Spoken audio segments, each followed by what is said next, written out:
je voulais vous parler de l'importance de comprendre et de reconnaître les symboles, de comprendre le monde dans lequel on vit. Donc, sur cette chaîne, je parle beaucoup de spiritualité africaine, bien sûr.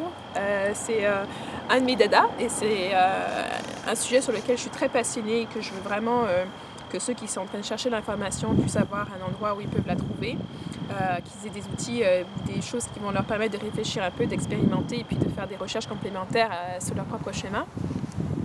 Mais je tiens aussi à souligner qu'il est important de comprendre le monde dans lequel on vit. Donc nos ancêtres, pour la majorité en tout cas, vivaient en Afrique, vivaient au village, vivaient dans un environnement qui est donné. Et c'est un environnement essentiellement qui est différent de celui où on vit quand on vit, par exemple, moi je suis en Amérique du Nord, ou pour ceux d'entre vous qui sont en Europe ou ailleurs. Et puis, ils n'avaient pas, par exemple, des influences comme la télévision, la radio, l'Internet, etc. Une partie des éléments qui sont sur ma chaîne, et je sais que j'ai reçu beaucoup de messages portant sur ça, je fais une série qui un peu touche vraiment, vous apporter un peu à comprendre le monde dans lequel on vit, les symboles qui sont utilisés à la télévision, les messages qui sont subliminaux et autres qui sont envoyés dans certains films, dans certains médias, pour que vous puissiez en fait être au courant, pour que vous puissiez consciemment faire un filtre entre les choses qui vous servent et les choses qui ne vous servent pas. C'est pas de l'information que j'utilise pour vous faire peur. Je sais qu'il y a d'autres personnes, si vous allez sur YouTube, bien sûr, il y a des gens qui ont des chaînes et qui vont vous dire tous ces symboles-là sont diaboliques et blablabla, etc. Non, moi je vous prends en vous disant ces symboles-là peuvent être utilisés autant pour guérir que pour faire du mal. Ok. Donc, moi, il ne s'agit pas de vous dire c'est l'un, c'est l'autre, etc. Moi, il s'agit de vous dire, par exemple, voici ce que cela signifie. Voici les messages non dits qui sont véhiculés dans telle ou telle affaire. Pour que vous en preniez conscience, pour que vous puissiez décider est-ce que ce sont des messages qui me servent ou c'est des choses qui ne me servent pas. Et pour que vous puissiez vous rendre compte que vous avez une grande partie d'Africains dans la diaspora, notamment, ont abandonné leur spiritualité africaine, ont abandonné la spiritualité au profit de la religion. Maintenant, ce que vous devez comprendre, c'est que ce soit la société chrétienne, n'importe quelle société en Europe ou en Amérique du Nord, il y a deux choses qui s'entrecoupent. Il y a la religion et puis on a ce qu'on appelle le mysticisme et l'occulte, les sciences occultes. Et ce sont des formes de spiritualité qui émanent de perspectives assez précises et différentes de la spiritualité africaine. Et ce que beaucoup ne comprennent pas, c'est que ces formes de système, on va dire système spirituel européen, on va les appeler comme ça. Ils ne sont pas européens en tant que tels parce qu'on utilise ici des symboles qui sont beaucoup plus anciens, qui n'ont rien à voir avec l'Europe et la société européenne telle qu'on le connaît. Mais ces symboles-là sont utilisés pour véhiculer, pour toucher certaines énergies en vous, pour réveiller certaines choses dans votre subconscient sans que vous en aperceviez. Et donc, je pense qu'il est important pour moi de toujours faire la balance. Moi, je veux que si vous êtes amené à découvrir, à explorer votre spiritualité africaine, que vous puissiez avoir des éléments concrets que vous pouvez voir dans votre vie, les améliorations, les changements que ça produit lorsqu'on se lance là-dedans. Mais en même temps, de le faire dans un contexte. Donc, si vous êtes en Amérique du Nord, si vous êtes en France ou en Europe, vous vivez dans une société où il y a énormément de symbolisme et de mysticisme et d'influence occulte. Et ça, je vais être claire avec vous. J'ai pas besoin d'employer des mots techniques ou des grands mots pour vous perdre là-dedans, parce qu'il y a beaucoup de personnes qui font ça. Je vais vous le dire de façon simple. Ok? Donc, il est très important de comprendre que les outils comme la télévision, les séries télé, les films, les publicités, qu'elles soient à la télévision ou qu'elles soient papier ou poster, etc., etc., véhiculent tous des symboles, des messages. Et malheureusement, la majorité d'entre vous ne vont pas comprendre ces messages parce que vous n'êtes pas entraînés à les voir, vous n'êtes pas entraînés à les chercher, vous n'êtes pas entraînés à les filtrer pour ne pas recevoir ces idées-là. Si des compagnies dépensent des millions de dollars dans des publicités qui durent 30 secondes, où on voit leur logo avec des couleurs précises, des couleurs qui sont recherchées, ils cherchent des équipes qui vont choisir les couleurs pour eux, ils cherchent des équipes qui vont définir les logos et les choisir, il y a une raison par ça. On ne paierait pas on ne dépenserait pas 30 millions de dollars pour pour de la publicité si ça ne marchait pas ou s'il n'y avait pas un retour. Donc, une partie de ma chaîne ici, c'est vraiment de vous amener aussi à explorer votre propre spiritualité, mais à comprendre comment cette spiritualité-là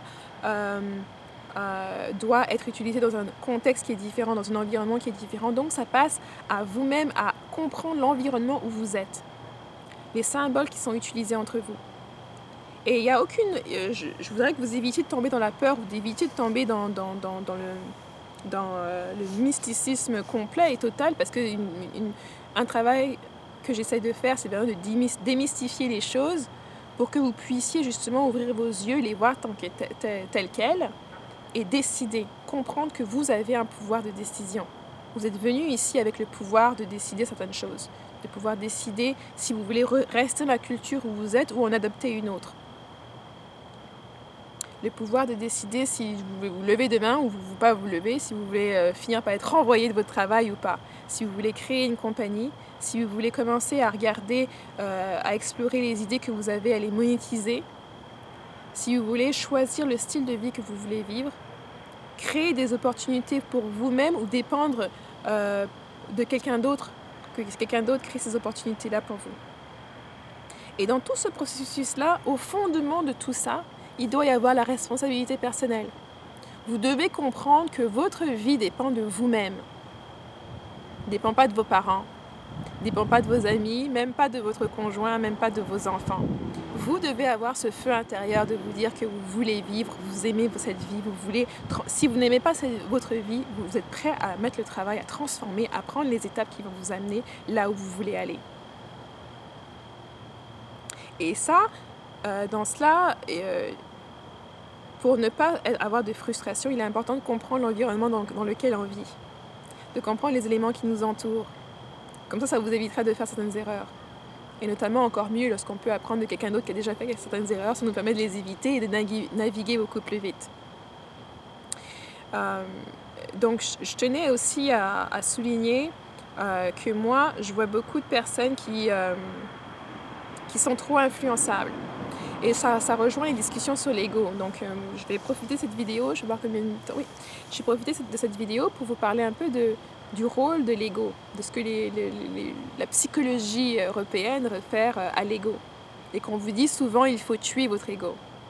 Moi, je vais vous donner une perspective qui est différente. Moi, je vous dis que l'ego est un outil comme un autre, tout comme le subconscient, qu'il faut savoir utiliser et utiliser à bon escient. Dans la communauté, on a un problème de confiance en soi qui est vital. Et une partie de ce problème-là, c'est normalement, lorsque vous entraînez bien votre ego, c'est votre ego qui doit qui doit jouer ce mécanisme de protéger votre estime de vous-même, votre amour-propre. C'est là qu'on va retrouver l'ego. L'ego doit se dire, non, une personne n'a le droit de me rabaisser. Je connais ma valeur et voici le standard qui doit être, comment les gens doivent me traiter. Et personne ne peut me rabaisser au-dessous de ça. Le standard doit être là. Les gens doivent avoir un certain respect pour moi, doivent me traiter d'une certaine manière, que ce soit au travail, que ce soit dans des relations personnelles, que dans les amitiés, etc. Et il est très important justement d'entraîner votre ego à jouer ce rôle-là. Et je pense que toutes les discussions sur l'ego sont souvent focalisées sur les égos démesurés qui vous emmènent justement dans le côté obscur et puis dans les aspects négatifs. Et là, on parle il faut tuer un ego qui est comme ça. Moi, je dirais, au lieu de le tuer, l'ego pour moi, c'est comme un enfant. Les enfants, si vous leur donnez pas des limites et une structure, parfois ils peuvent aller n'importe où, ils peuvent devenir hors de contrôle. Donc, il faut leur donner les outils continuent à être eux-mêmes, mais qui reconnaissent un danger, qui savent un peu comment évoluer. Et pour moi, l'ego, c'est la même chose. Vous le prenez par la main, puis vous lui apprenez.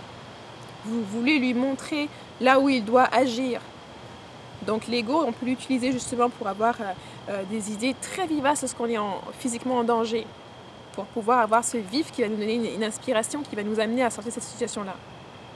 De même, vous allez l'entraîner en disant « Voici mon standard, voici mon amour-propre est tel que toute personne qui attaque cet amour-propre doit enclencher l'ego. L'ego doit être là. tout de suite pour s'assurer qu'on n'est pas, les gens ne prennent pas avantage de nous, ne nous abusent pas. Donc je laisse cette réflexion-là. Je sais que c'est quelque chose qui n'est pas vraiment discuté. Il y a beaucoup de gens, tous les spiritualistes que j'entends parler vont me dire non, l'ego, il faut le tuer, il faut déminer, il faut se débarrasser de l'ego. Non. Sachez que toute chose qui existe pour une raison. Donc il va falloir comprendre, et ce n'est pas parce qu'on n'arrive pas à maîtriser son ego qu'on doit le tuer. Ça, c'est un peu l'approche simpliste, je dirais souvent occidentale. On ne comprend pas quelque chose, il faut forcément l'éliminer. Ou alors, on va dire que ça ne sert à rien. Et donc, moi, je vous dirais de pondérer là-dessus. Un homme qui n'a pas une dignité de lui-même pour pouvoir pourvoir à lui-même et protéger, se protéger physiquement, mais protéger aussi ceux qu'il aime, il a un problème pour moi d'ego. Parce que l'ego va vous pousser à faire ça. L'ego va vous pousser à non seulement maintenir vos standards, mais à les élever. Va vous pousser toujours un peu plus haut, à faire plus, à faire mieux. Et c'est ça qu'il faut l'entraîner. Il faut l'entraîner à faire plus et à faire mieux. À toujours chercher des solutions qui vont améliorer, optimiser qui vous êtes. Et quand on a un fondement qui est basé sur la Mahat, on peut utiliser justement l'ego avec les principes de la Mahat pour avancer et pour justement nous guider vers ce qu'on veut aller. Donc je trouve que c'est extrêmement important. Ne laissez pas votre amour-propre être brisé par les commentaires des autres. Une initiation ne pourra jamais vous donner cet amour-propre-là. Cet amour-propre vient de l'intérieur, elle est innée en vous. L'amour que vous avez pour vous-même est inné en vous. Ce qui se passe pour la plupart d'entre nous, c'est qu'on est détourné de cet amour. Les autres vont nous rabaisser pour essayer de nous amener à croire qu'on a une valeur qui est moindre.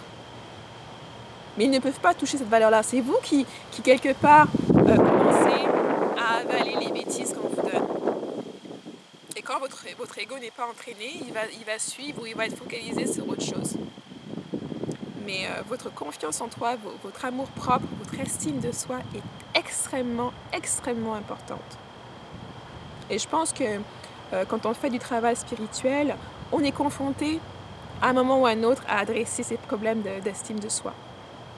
Moi, je fais du coaching, j'offre du coaching. Si c'est un problème que vous avez, on peut en discuter. Shootez-moi un email, on book une consultation, on parle de ça. Et puis moi, comme vous le voyez dans mes vidéos, moi, j'essaie pas je vais pas prétendre avec vous. Je vais vraiment vous donner le giste de ce que vous avez besoin. Et puis vous aider justement à faire face, à confronter ces difficultés que vous avez. Parce que c'est en les confrontant que vous allez pouvoir avancer. Et plus vous les confrontez, plus vous allez gagner cette estime de vous-même, cette estime de soi. Et plus après, vous allez pouvoir le faire de vous-même, par vous-même, dans plusieurs autres domaines. Donc n'hésitez pas à me shooter un email et puis on se voit très bientôt ou dans la prochaine vidéo. Bye bye!